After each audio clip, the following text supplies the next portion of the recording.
Chers téléspectateurs, bonjour. Aujourd'hui, notre travail consiste à planifier, comprendre et analyser un sujet. Nous savons tous que l'exigence primordiale d'un essai est la rigueur. Bien sûr, rigueur dans l'organisation du temps de l'épreuve, rigueur dans la mise en place d'une technique de progression par approfondissement successif, rigueur dans la structuration sans que le plan adopté constitue une gêne pour le dynamisme de la réflexion. Bien sûr, me dites-vous également rigueur dans l'acquisition des techniques de réflexion propres à féconder la pensée, rigueur également dans l'utilisation des connaissances et des citations, c'est-à-dire tout à la fois à les mobiliser de façon opportune et à les exploiter dans le traitement d'un sujet particulier, mais surtout, c'est ce qui nous intéresse aujourd'hui, rigueur dans l'analyse du sujet, la délimitation du problème, la démonstration, les implications, ou si vous voulez les sous-entendus de la question, et rigueur dans la présentation du sujet, sa portée, son enjeu. Soit le sujet suivant. Certains disent « Le poète ne nous parle pas de nos préoccupations. Il ne nous conduit pas non plus à la vérité. Il ne peut se libérer de son passé. » À votre avis, ce jugement vous paraît-il équitable? La poésie est-elle uniquement l'expression d'un individu?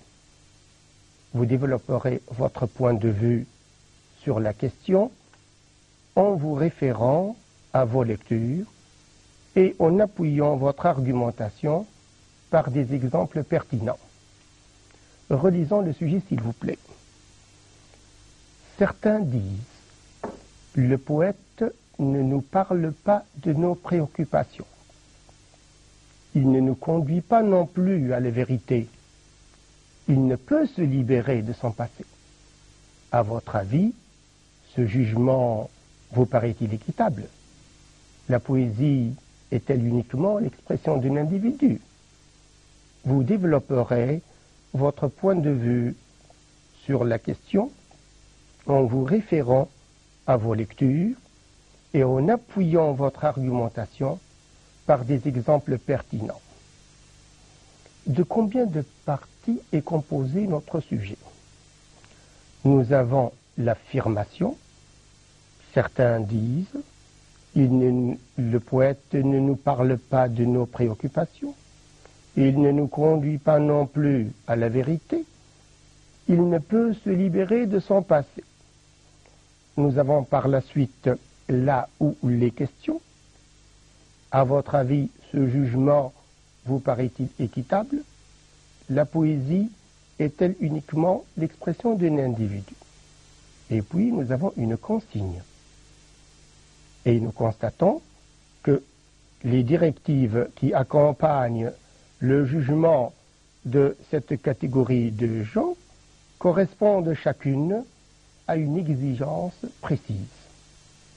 Vous voyez que dans la consigne, je relis la consigne, vous développerez votre point de vue sur la question en vous référant à vos lectures et en appuyant votre argumentation par des exemples pertinents.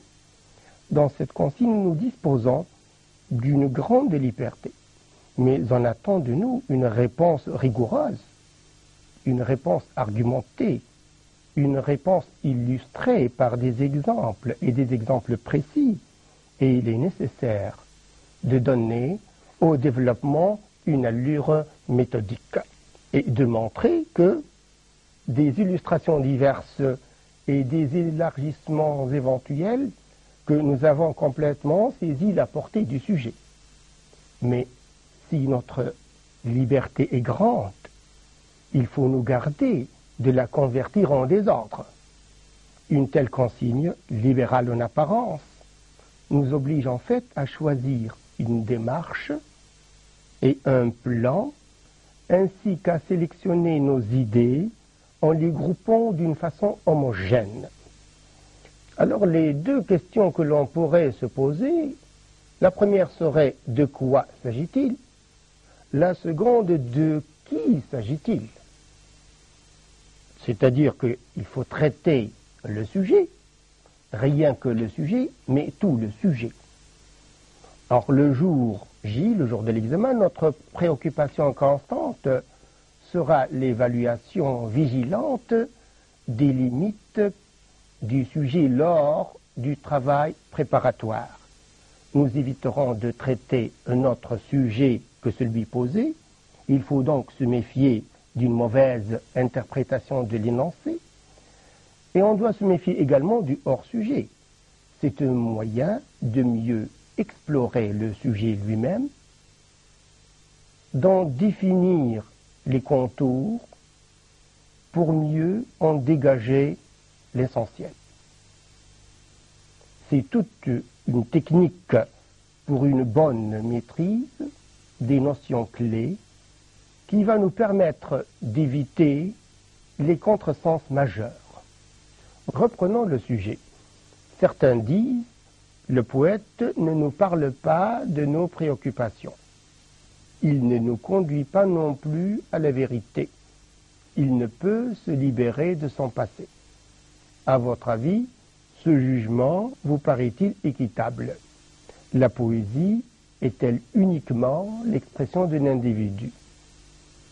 Vous développerez votre point de vue sur la question en vous référant à vos lectures et en appuyant votre argumentation par des exemples pertinents. Commençons par l'analyse des termes du sujet et la mise en évidence des niveaux de signification. Certains, vous remarquez qu'il y a un S à la fin de ce mot. Donc le mot « certain » veut dire « quelques-uns », une catégorie de gens. C'est un pronom indéfini. Ça n'a aucun rapport avec certains qui ne prend pas de S. Moi, je peux dire je suis sûr et certain, c'est-à-dire je considère comme vrai, comme indubitable, ce qui ne manquera pas de se produire. C'est un succès, je dis, c'est un succès certain, qui n'a aucun doute, ou un témoin certain de ce qu'il a vu. Or, ici, certain, c'est un pronom indéfini, c'est-à-dire une catégorie de gens. Mais c'est également différent de tout.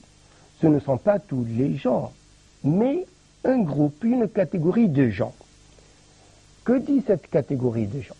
Certains disent, alors là, lorsque je dis, je peux dire affirme, je peux dire déclare. Il s'agit donc d'une affirmation.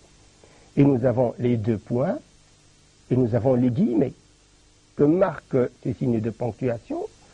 Ces signes me font comprendre qu'il s'agit d'un discours direct, et que ces paroles sont rapportées directement. Il y a donc la haute fidélité, et il n'y a pas de truchement. Braquons la lumière sur cette affirmation rapportée au style direct. Essayons d'abord de délimiter les propos de ces personnes avant de mettre en évidence les niveaux de signification des termes qu'elles ont employés et de nous concentrer surtout sur les mots-clés. Le poète ne nous parle pas de nos préoccupations. Il ne nous conduit pas non plus à la vérité. Il ne peut se libérer de son passé. De qui s'agit-il? Comme je l'ai dit tout à l'heure, de quoi s'agit-il? Parce qu'il nous faut cerner la problématique du sujet, ne pas sortir du domaine circonscrit par le libellé du sujet. Il s'agit d'une affirmation. Cette affirmation est donnée par quelques-uns, par certaines personnes indéterminées, à propos de qui? À propos du poète. Ne nous emballons pas et ne passons pas à côté de notre sujet. Le mot écrivain est un mot voisin. Avec le mot écrivain, on est en terrain connu. Ici, nous avons affaire à un genre bien particulier. Nous avons affaire à un poète, à la poésie. Ce n'est ni le roman, ni la littérature d'idées. Le poète est un écrivain. Me dites-vous, je veux bien. Mais j'ajouterais, c'est un écrivain qui pratique la poésie. Le poète, ça pourrait être, aux yeux de ces gens-là, une personne qui manque de réalisme, un rêveur, peut-être un idéaliste. Ça pourrait être aussi une personne sensible à ce qui est beau, à ce qui est émouvant. Et généralement, le poète, c'est une personne qui écrit des poèmes en vers, de peu détendus, mais vous savez également qu'il écrit en prose, comme Charles Baudelaire, Francis Ponge, René Char, etc. Il a l'art de combiner les sonorités, les rythmes, les mots, pour évoquer des images, pour suggérer des sensations ou des émotions. Il ne nous parle pas de nos préoccupations. Alors je m'arrête sur le mot préoccupation. Les préoccupations sont les inquiétudes vives et constantes qui accaparent l'esprit. Ça pourrait être également les soucis qui troublent la tranquillité de l'esprit, comme ça pourrait être également les tourments, les souffrances, les douleurs physiques et morales. Il ne nous conduit pas non plus à la vérité. Bien sûr, le pronom personnel sujet, il renvoie au poète. Conduire, le verbe conduire a plusieurs sens. Il ne s'agit pas de conduire une voiture. Il ne s'agit pas non plus de conduire une affaire. Mais il y a quand même l'idée d'assurer une direction, de mener d'un lieu à un autre, d'une situation à une autre. Moi, je peux conduire une personne âgée, je peux conduire un enfant, je peux conduire un élève au savoir, sur le plan pédagogique. À la vérité, là, je m'arrête un peu parce que la vérité, c'est différent de réalité. La réalité est le caractère de ce qui est réel, de ce qui existe effectivement. On peut douter ou être sûr de la réalité d'un fait. La réalité pourrait avoir pour antonyme la fiction, le rêve. Et on dit parfois que la réalité dépasse le rêve. Et pour ne pas être confronté à de dures réalités, on doit regarder la réalité en face. La vérité, c'est autre chose. Si on me demande de donner le contraire de ce mot, je dirais le mensonge. La vérité, c'est le caractère de ce qui est vrai. C'est cette idée qui emporte l'assentiment général. On parle de vérité mathématique. Personne ne peut douter que 2 et 2 font 4, que ce soit ici ou ailleurs. C'est une vérité. Il ne peut se libérer de son passé. Nous avons affaire ici à un verbe sous forme pronominale. Mais attention, il ne s'agit pas d'un VUEP. Ce n'est pas un verbe uniquement et exclusivement pronominal. C'est un verbe accidentellement et occasionnellement pronominal, puisque je peux employer le verbe libérer comme je peux employer le verbe se libérer. Que désigne ce verbe? Ce verbe désigne ici un processus de libération, un processus d'émancipation, un processus d'affranchissement. Et je vais avoir, n'est-ce pas, plusieurs explications pour le verbe se libérer. Ça pourrait être se rendre libre de, s'acquitter, se détacher, se soustraire, se dégager, se décharger, comme ça pourrait être se délivrer. Donc le poète est prisonnier, puisqu'il ne peut se libérer de son passé aux yeux de cette catégorie de gens. Et lorsque je dis de son passé, je ne dis pas du passé. De son passé à lui. Et lorsque j'ai dit de son passé, je pense au présent et je pense à l'avenir. Et si je dis passé, ça marque l'idée du temps, c'est vrai. Mais ça marque l'idée du temps, mais c'est un temps écoulé et c'est un temps révolu. Et lorsque je dis c'est un temps, je dirais également c'est un temps antérieur à un présent donné. Donc lorsque je dis son passé, c'est plutôt le passé individuel. Mais lorsque je dis du passé, ça pourrait être le passé individuel Et à ce moment-là, je vais me placer dans la biographie personnelle, mais ça pourrait être également le passé collectif. Et à ce moment-là, je vais me placer dans l'histoire. Nous remarquons que dans les trois propositions de cette affirmation, il y a la négation. Nous avons ne pas, nous avons ne pas non plus, et nous avons ne.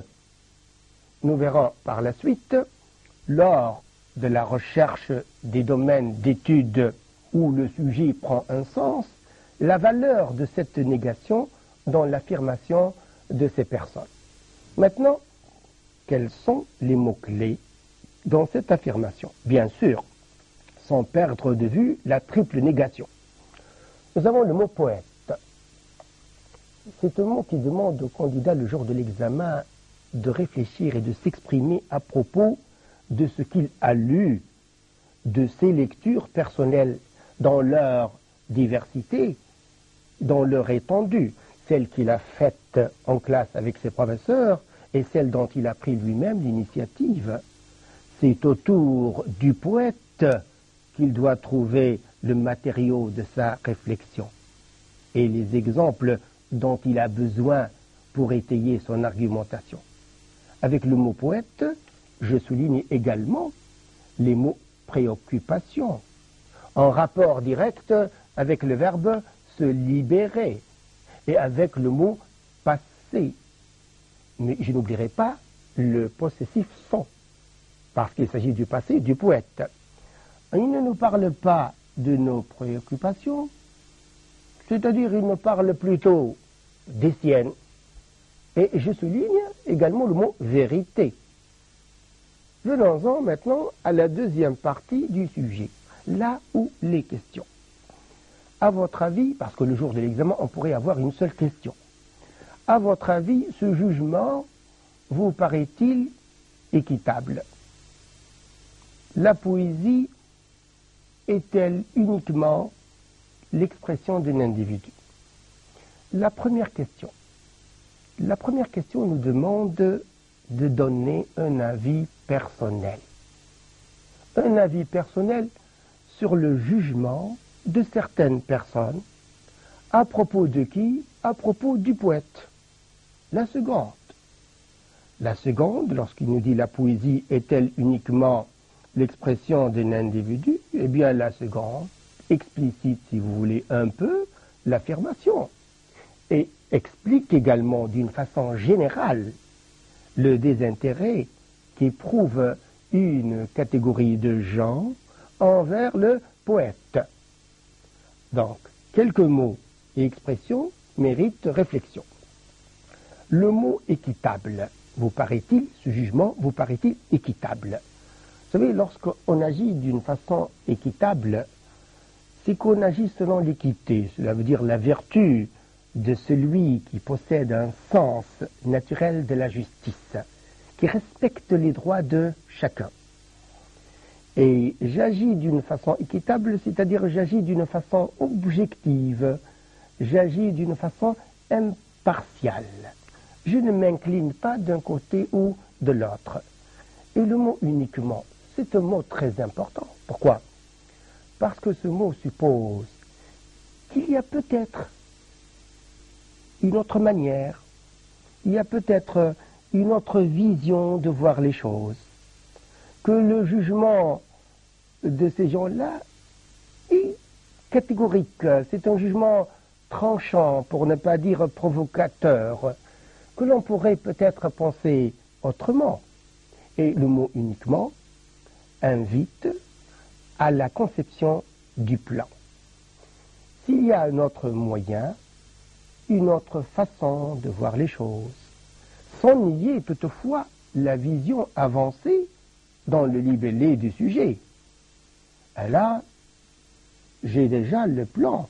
Je me dis, le plan dialectique peut se justifier, à savoir la thèse, et puis par la suite une autre thèse, et ce sera pour moi la thèse qui va contredire la première thèse, et je parlerai le jour de l'examen d'antithèse, et puis il me faut une synthèse. J'ai la thèse 1, thèse 2, et il me faut une synthèse. Donc nous retiendrons l'expression d'un individu. L'expression, chacun s'exprime à sa manière. On parle même d'expression corporelle. Un musicien s'exprime par la musique, un dessinateur par le dessin, mais un poète, bien sûr, un poète par les mots, le langage. Et tous traduisent leurs émotions, leurs sentiments, mais chacun à sa manière. Le mot individu pourrait avoir une connotation péjorative. C'est une personne quelconque. C'est ici le poète en tant qu'être humain, mais d'une seule personne. Et l'article indéfini 1 montre que cet être humain est indéterminé. La troisième partie du sujet. Vous développerez votre point de vue sur la question en vous référant à vos lectures et en appuyant votre argumentation par des exemples pertinents. Quel est le mot qui retient notre attention? Sans doute me dites-vous, monsieur, le terme argumentation. Donc, on nous demande d'argumenter. Et ici, on nous demande d'argumenter. C'est qu'on nous demande de fournir des preuves. On nous demande de fournir des raisons qui appuient l'affirmation de la thèse ou de la thèse adverse. Si on récapitule, dans mon parcours méthodique, j'ai commencé par analyser le sujet. J'ai braqué la lumière sur les termes de son libellé, sur sa formulation, sur la manière dont il est rédigé. J'ai mis en évidence les niveaux de signification des mots-clés, ce qui m'a permis de cerner la problématique et de ne pas tomber dans le hors-sujet.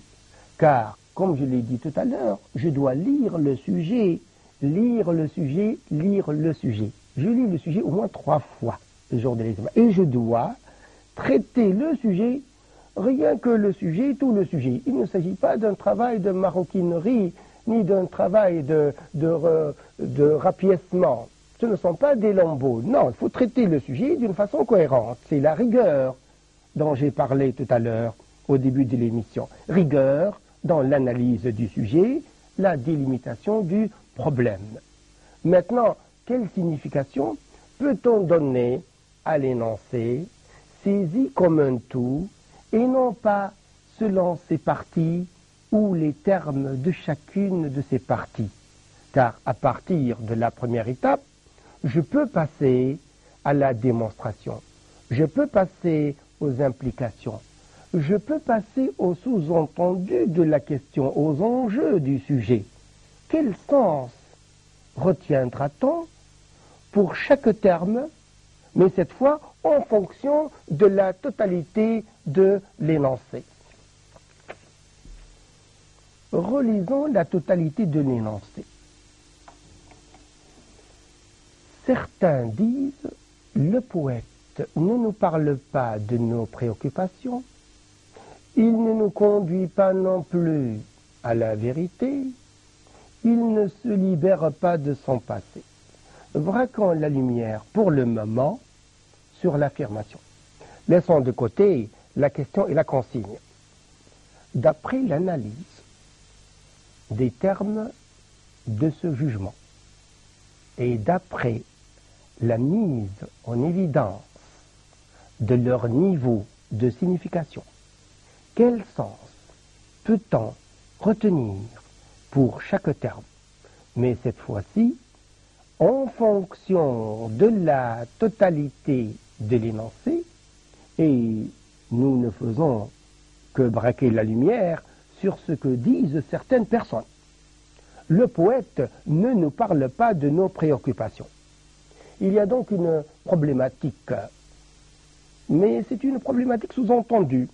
Elle n'est pas tout à fait explicite, mais on peut comprendre facilement qu'il s'agit de l'engagement du poète. On parle d'un genre bien particulier, c'est la poésie. Mais attention, la poésie est aussi variée que les sujets de conversation. Il vous suffit de consulter, n'est-ce pas, les manuels scolaires, et quand on parle de poète, le poète, c'est une personne que rien ne distingue de l'extérieur. Alors, c'est quoi la poésie? C'est l'action méditée, préméditée. Je suis poète si j'utilise les mots pour construire, pour explorer, pour exposer une image symbolique du monde réel tel que je le perçois. Et l'engagement, me dites-vous?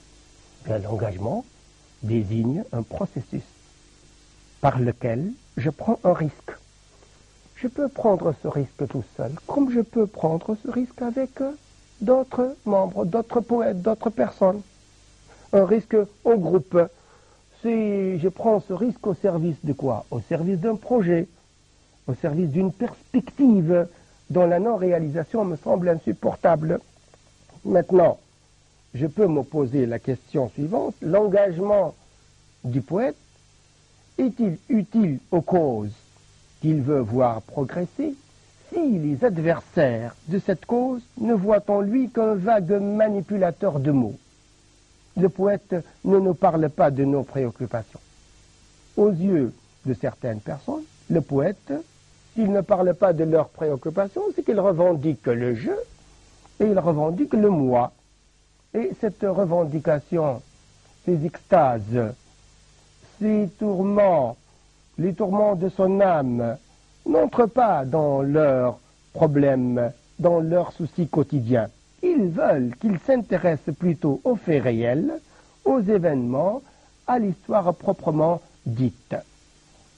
On voit bien que ces gens portent des griefs à l'encontre du poète rêveur, qui ne s'occupe pas d'eux, qui n'évoque pas leurs problèmes et qui n'évoque que son humeur particulière.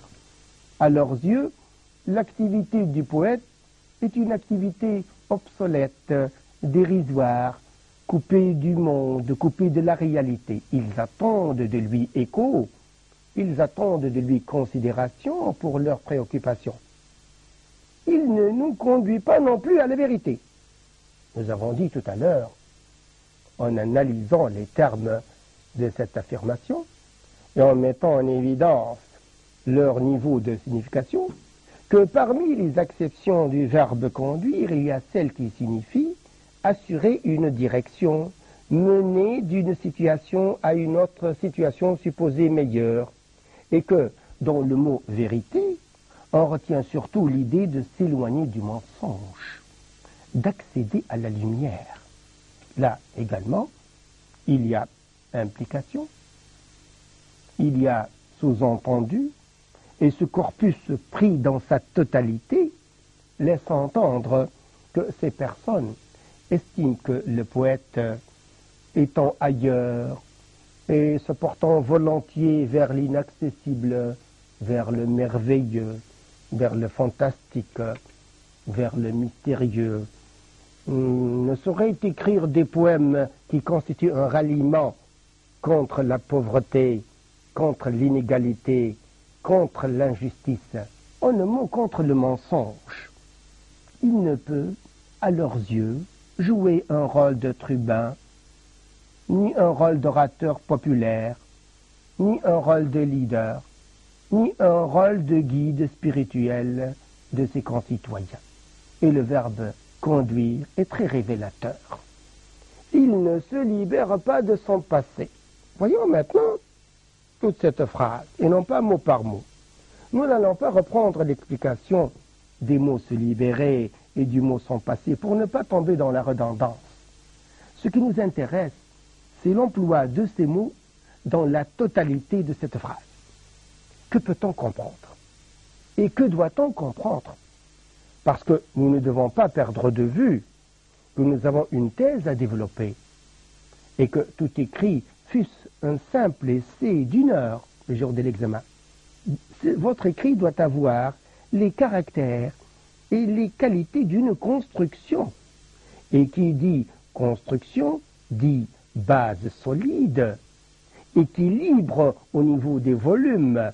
Nous devons donc penser à calculer les proportions de notre essai, à respecter l'idée adverse, à la développer avant de passer à l'antithèse. Il ne se libère pas de son passé. Donc, aux yeux de ces personnes, le poète est soumis, pas au passé, mais à son passé à lui.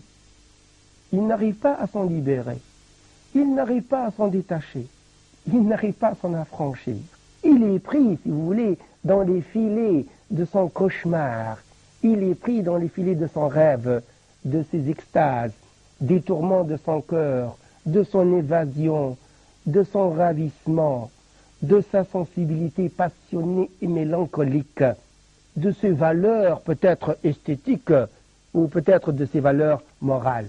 Il est donc loin de s'occuper des préoccupations des gens, et pour ces gens-là, la poésie ne peut s'assigner d'aucune mission sociale et d'aucune mission politique. Il le voit, ces gens-là, il le voit inadapté à un monde qui le dépasse, et il ne peut jouer aucun rôle. Ces poèmes ne les intéressent pas. Ils ne sont pas la réflexion de son passé, de son âme. Ils sont là juste pour lui et non pas pour eux. Les poèmes ne les intéressent pas du tout. Et alors là, ce qu'ils veulent, c'est qu'ils parlent de leur douleur. Ils parlent peut-être de la patrie, ils parlent peut-être de l'entourage, de la nation. Et au lieu de s'occuper, n'est-ce pas, du présent, on le voit, ce poète, qu'est-ce qu'il fait? Il est en train de magnifier le passé. Et le passé, son passé à lui. Ces gens ont des préoccupations. Ils ne veulent pas se rincer la gorge avec les sons de ces poèmes, ni être entraînés par leur rythme, ni écouter leur écho dans l'air, ni s'approprier ces mots. Qu'il se libère de son passé, de son domaine de prédilection, qu'est l'âme humaine, le cœur, et qu'il les conduise à la vérité, en allumant des foyers de réflexion, en remettant en cause certains points, en lançant des appels. Ces personnes dédaignent les motifs de la poésie intime qui ne répondent pas à leurs soucis quotidiens. Peu importe pour eux les poèmes enflammés, les superbes épopées lyriques, le langage empoulé et déclamatoire, la paix solennelle des tombeaux et des morts, les affres du désespoir, les sombres plaisirs du cœur blessé ou d'un cœur lassé de tout, les méditations oratoires, les monologues prolixes où la rhétorique et l'artifice abondent. Non, ils veulent quelqu'un qui les amène à voir ce qu'ils ignoraient ou voulaient ignorer. Quelqu'un qui leur dessille les yeux et qui leur parle de leurs problèmes. Quelqu'un qui les aide à résoudre leurs problèmes. Et à leurs yeux, le poète n'est pas l'homme de cette mission. Et il ne saurait l'être. Venons-en à la question. À votre avis, ce jugement vous paraît-il équitable? La poésie est-elle uniquement l'expression d'un individu? En réalité, il s'agit d'une double question, sauf que la deuxième explicite un peu le jugement émis par certaines personnes qui estiment que la poésie n'est que brin de plume pour l'expression du moi, n'est que muse, inspiration, état d'âme, peinture d'un seul cœur, sans philanthropie, sans altruisme.